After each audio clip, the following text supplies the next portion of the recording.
तो आज हम बात करने वाले हैं एक ऐसी लोक कथा की जिसमें प्यार है, इंतजार है, धोखा है और एक बड़ी ही दिलचस्प कसौटी है। ये कहानी है तिलकपुर की। कहानी की शुरुआत होती है एक बड़े सवाल से, क्या कोई वादा किस्मत से भी बड़ा हो सकता है? और ये कहानी है एक ऐसे प्यार की जो पहली नज़र में ही नामुमकिन सा लगता था। चलिए अब मिलते हैं इस कहानी के किरदारों से। एक तरफ है एक बहुत ही हुनरमंद लेकिन गरीब संगीतकार, और दूसरी तरफ वो लड़की जिससे वो बेइंतहा मोहब्बत करता है पर जो उसकी दुनिया से बहुत दूर है।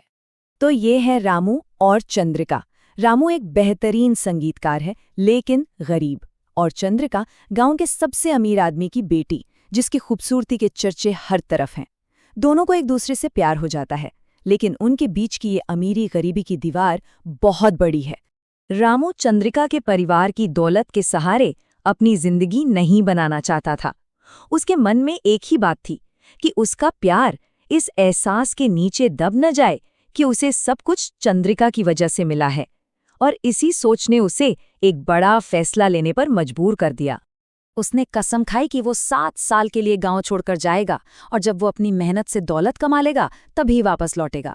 पूरे 7 साल का प्रण। लेकिन रामू अपनी इस मुश्किल यात्रा पर अकेला नहीं था।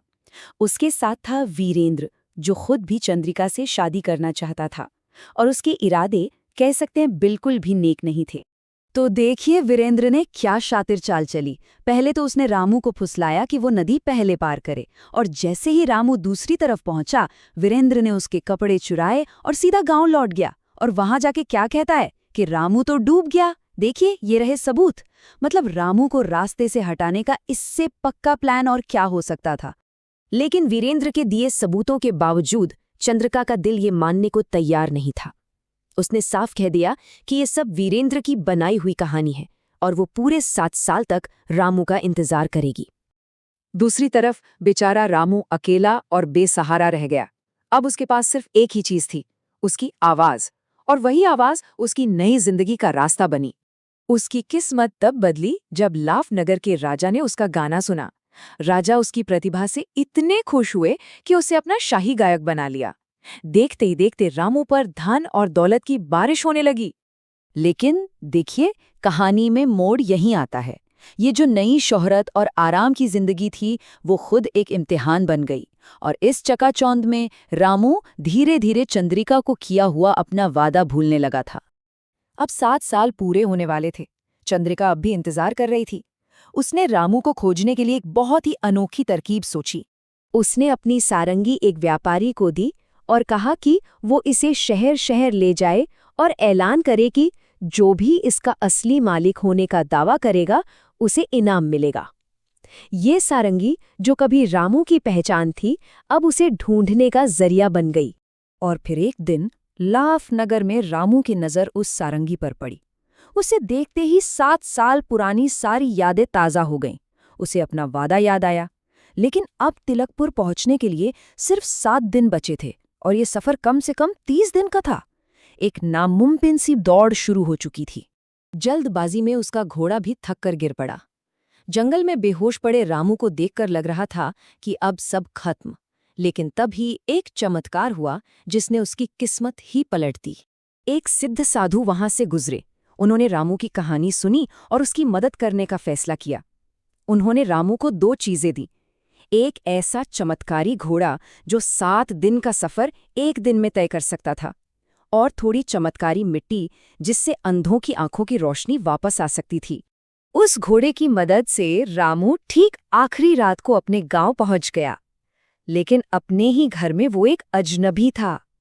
उसकी माँ, जो 7 साल से उसके गम में रो रो कर अंधी हो चुकी थी, उसे पहचान ही नहीं पाई। घर में उसे अपनी पुरानी सारंगी दीवार पर टंगी हुई मिली। उसकी माँ ने बताया कि 7 साल से इसे किसी ने छुआ तक नहीं, और बस यही सारंगी अब रामू की पहचान साबित करने का आखिरी जरिया थी। रामू सीधा उस जगह पहुंचा जहां चंद्रिका और वीरेंद्र की शादी हो रही थी।